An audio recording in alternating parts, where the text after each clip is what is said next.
બૌદ્ધ ધર્મમાં એક અતિ મહત્વનો મંત્ર છે, બુદ્ધમ શરણમ ગચ્છામિ, ધમ્મમ શરણમ ગચ્છામિ, સંઘમ શરણમ ગચ્છામિ. પરંતુ આપણા રાજ્યની ભાજપ શાસિત સરકાર આ મંત્રને ઊંધો કરી દીધો છે. આ મંત્ર સરકાર એ રીતે બોલે છે, બિલ્ડર શરણમ ગચ્છામિ, અધમમ શરણમ ગચ્છામિ, સંઘમ શરણમ ગચ્છામિ. દોસ્તો, આ એટલા માટે કહેવું પડે છે કે અમદાવાદ શહેરમાં 5 દિવસ પહેલા જે ભારેખમ વરસાદ પડ્યો અને ભારેથી અતિ ભારે વરસાદને કારણે આખા અમદાવાદમાં જળબંબાકાર થઈ ગયું અને ખાસ કરીને બોપલ, ગુમા અને શેલા જે વિસ્તાર છે ત્યાં આજે પણ હજી પાણીમાં ગરકાવ છે સોસાયટીઓ અને મકાનો.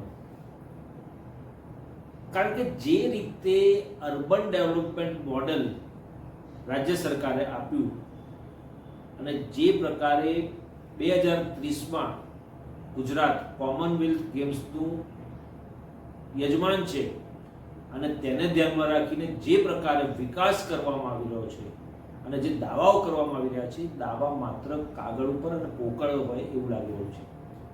કારણ કે અમદાવાદ મહાનગરપાલિકાનું બજેટ 15,000 કરોડથી ઉપરનું છે અને તંત્ર દ્વારા એવો દાવો કરવામાં આવ્યો છે કે વરસાદી પાણીના નિકાલ માટે 1,000 કરોડ રૂપિયાથી વધારે ખર્ચો કર્યો છે.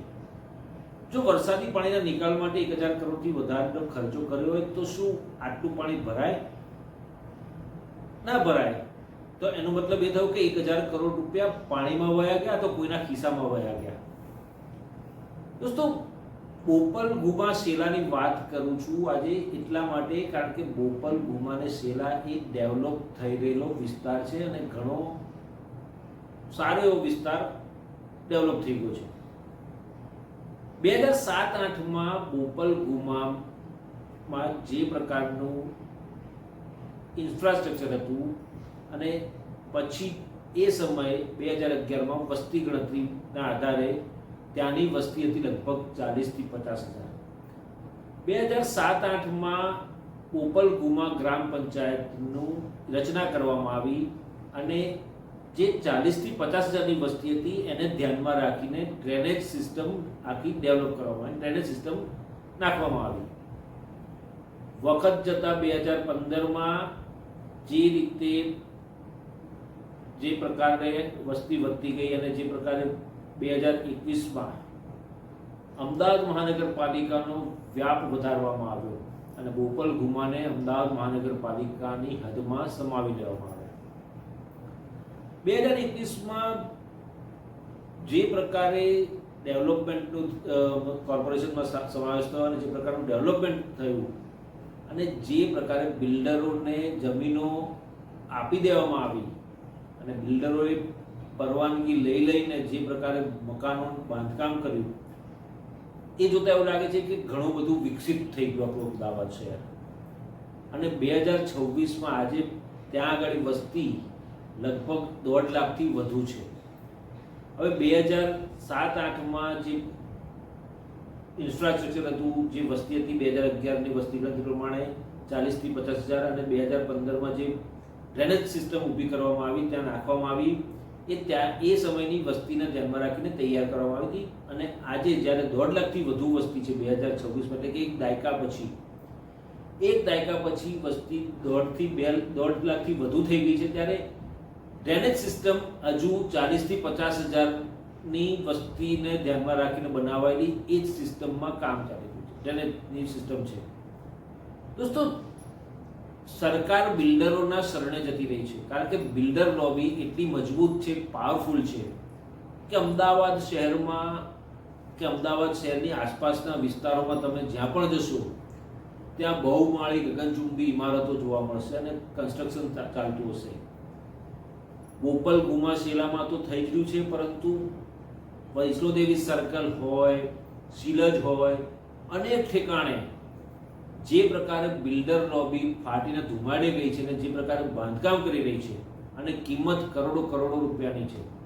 દોસ્તો, જે પ્રકારે 4-5 દિવસ પહેલા અમદાવાદ શહેરમાં વરસાદ ખાબક્યો અને બોપલ, ગુમા, શેલામાં જે મકાનો અને જે સોસાયટીઓમાં પાણી ઘૂસી ગયા, એ જગ્યાએ બંગલોની કિંમત લગભગ 2.5 થી 3 કરોડ રૂપિયા એક બંગલોની કિંમત છે.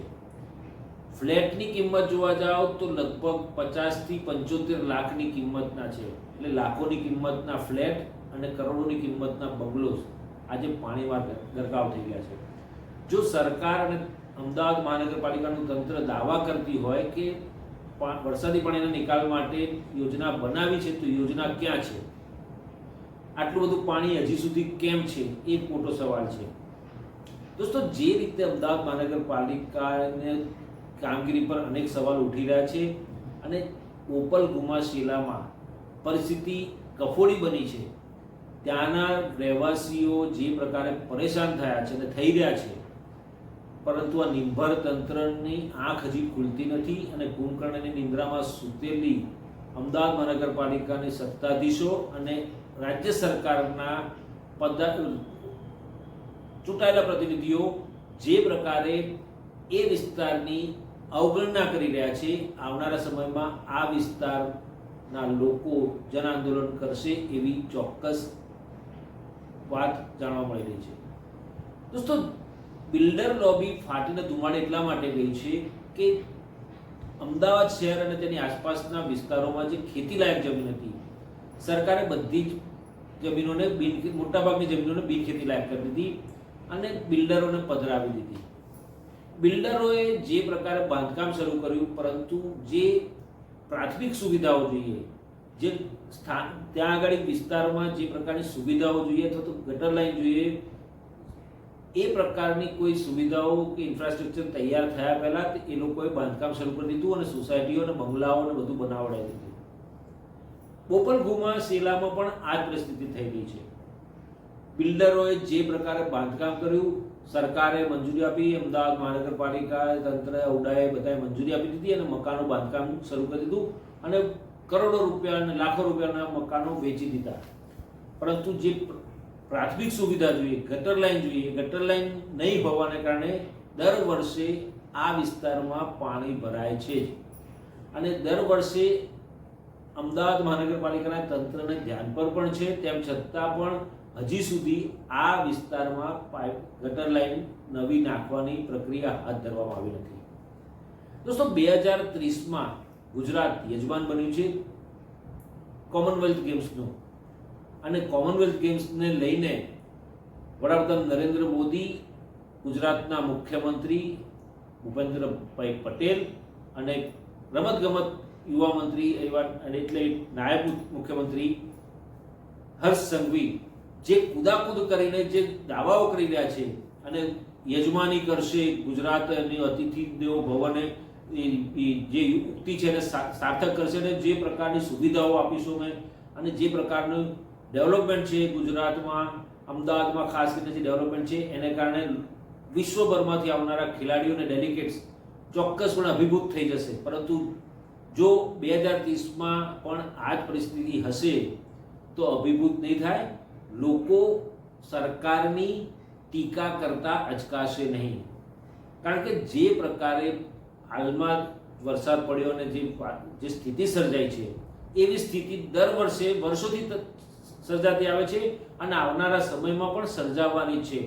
કારણ કે હાથીના ચાવવાના અને પતાવવાના દાંત અલગ હોય છે ને, એમ ભાજપ શાસિત અમદાવાદ મહાનગરપાલિકા અને રાજ્ય સરકારની પણ કરણીને કથનીમાં ફરક દેખાઈ રહ્યો છે.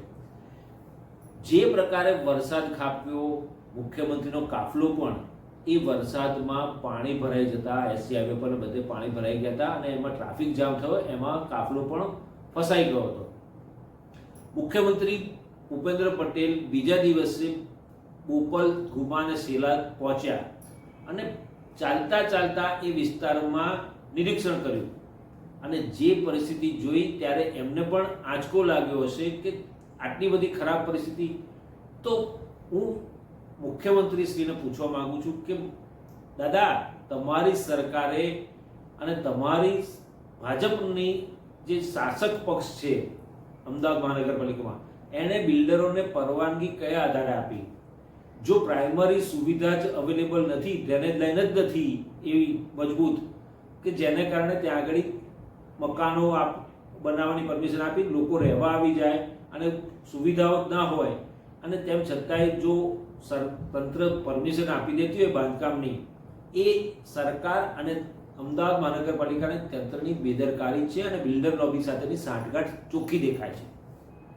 દોસ્તો, જે રીતે બિલ્ડર લોબી જે પાવરફુલ બની ગઈ છે અને જે પ્રકારના પ્રોજેક્ટ એ લોકો બનાવી રહ્યા છે અને નાખી રહ્યા છે, મકાનો અને જે પ્રકારની સોસાયટીઓ બનાવી રહ્યા છે, હાઈરાઇઝ બિલ્ડિંગ બનાવી રહ્યા છે, ચલો એ ઘણી સારી વસ્તુ છે, પરંતુ સામે ઇન્ફ્રાસ્ટ્રક્ચર તમે ડેવલપ કરો છો એની સામે પ્રાઇમરી સુવિધા એમ્યુનિટીઝ તો છે કે નહીં એ ચેક કરવી જોઈએ ને. એ એમ્યુનિટીઝ છે જ નહીં અને ત્યાં આગળ તમે બાંધકામ કરી અને કરોડો રૂપિયામાં મકાનો વેચો અને તમે કમાણી કરી લો અને સત્તા સ્થાને બેઠેલા ભાજપના પક્ષમાં ફંડ પણ આપી દો દર વર્ષે, એ કેટલું યોગ્ય છે? નાગરિકો પોતે પોતાના જીવનભરની પરસેવાની કમાણી અને પોતાની બચત તમારે બનાવેલા મકાનોમાં રોકતી હોય છે. હવે જો આ પરિસ્થિતિ સર્જાય તો 2.5 થી 3 કરોડનો બંગલો લેનાર વ્યક્તિ ભલે ગમે તેટલું માલેતુજાર હોય પરંતુ એને ઝાટકો તો લાગે જ. અને નોકરિયાત વર્ગ પણ ત્યાં આગળ બહુ રહે છે અને એ લોકોને પણ બહુ મોટી મુશ્કેલીઓ પડી રહી છે, કારણ કે બેંકના લોનના હપ્તા ચાલતા હોય, મકાન આટલા મોંઘી કિંમતના મકાનો લીધા હોય અને લોનના હપ્તા ચાલતા હોય ને જો આ પરિસ્થિતિ સર્જાય અને તેને કારણે એ લોકોને પણ નુકસાન થઈ રહ્યું છે, ત્યારે રાજ્ય સરકાર અને અમદાવાદ મહાનગરપાલિકાના તંત્રએ આ બાબતે ખાસ વિચારવું જોઈએ. દોસ્તો, જે રીતે બિલ્ડરો પોતાના ખિસ્સા ભરી રહ્યા છે અને જે પ્રકારે તંત્ર, અમદાવાદ મહાનગરપાલિકા હોય કે રાજ્ય સરકાર હોય, જે પ્રકારે મકાનો બની રહ્યા છે અને જે પ્રકારે બીયુ પરમિશન એલોટ કરી રહ્યા છે, તો આ બીયુ પરમિશન એલોટ કરી રહ્યા છે, આપવામાં આવી રહી છે, મકાનોની ઉપયોગ કરવા માટેની જે પરમિશન છે એ આપવામાં આવી રહી છે, ત્યારે આ પરમિશન કેવી રીતે મળી? કારણ કે જો પ્રાઇમરી સુવિધા જ નથી, ગટર લાઈન જ નથી યોગ્ય પ્રકારની, અને તેમ છતાંય જો તંત્ર દ્વારા બીયુ પરમિશન આપી દેવામાં આવે એટલે તંત્રમાં ક્યાંક ને ક્યાંક ખાયકી ચાલતી હોય એવું લાગી રહ્યું છે. એ સરકારી બાબુઓ પણ હોય છે, એન્જિનિયર્સ પણ હોય છે, સાથે સાથે ચૂંટાયેલા પ્રતિનિધિઓ પણ ખાયકી કરતા હોય છે અને બિલ્ડર લોબીની સાંઠગાંઠ ભાજપ સાથે આજની નથી, એમની દોસ્તી વર્ષો જૂની છે. અને જે પ્રકારે બિલ્ડર લોબી જે પ્રકારે પાવરફુલ બની રહી છે, શક્તિશાળી બની રહી છે, અને બિલ્ડર લોબીના ઈશારે જ રાજ્ય સરકાર અને અમદાવાદ મહાનગરપાલિકામાં સત્તા સ્થાને બેઠેલું ભાજપ કાર્ય કરી રહ્યું હોય એવું લાગી રહ્યું છે. કરોડો રૂપિયાનો ટેક્સ દર વર્ષે અમદાવાદ મહાનગરપાલિકા અને રાજ્ય સરકારો વસૂલે છે, ત્યારે આ ટેક્સની સામે ભરપાઈ ટેક્સ ભરતા નાગરિકોને, આ ટેક્સ ભરે છે એ નાગરિકોને એની સામે કેવા પ્રકારની સુવિધા આપે છે એ આપણે આ છેલ્લા 4-5 દિવસ પહેલા પડેલા વરસાદ સમયે જોઈ લીધું. જો રાજ્ય સરકાર અને અમદાવાદ મહાનગરપાલિકા પર સત્તા સ્થાને બેઠેલું ભાજપ આ અંગે વિચારણા નહીં કરે અને નાગરિકો જે ટેક્સ ભરે છે એ ટેક્સના પૈસા પ્રમાણે એ લોકોને યોગ્ય સુવિધા નહીં આપે તો આવનારા સમયમાં મોટું જન આંદોલન અમદાવાદથી શરૂ થશે. જેમ નવનિર્માણના આંદોલનમાં વિદ્યાર્થીઓએ આંદોલન કરીને સરકાર ઉથલાવી દીધી હતી, એવી રીતે આ વખતે વરસાદી પાણીના નિકાલ નહીં થતા અને લોકો ત્રસ્ત થતા અને લોકો ત્રાહિમામ પોકારી જતા હવે જન આંદોલન થશે. એ રાજ્ય સરકાર અને અમદાવાદ મહાનગરપાલિકામાં સત્તા સ્થાને બેઠેલા ભાજપને ઉખાડી ફેંકતા ઘડીકનો વિચાર નહીં કરે. દોસ્તો, આ વિડીયો આપણે કેવો લાગ્યો જરૂરથી લાઈક કરજો, શેર કરજો, અને આપના વિસ્તારમાં પણ આવી કોઈ સમસ્યા હોય તો જરૂરથી ચેનલના કમેન્ટ બોક્સમાં લખીને મોકલશો અને ડિજિટલ દર્પણને સબસ્ક્રાઇબ કરવાનું ન ભૂલતા.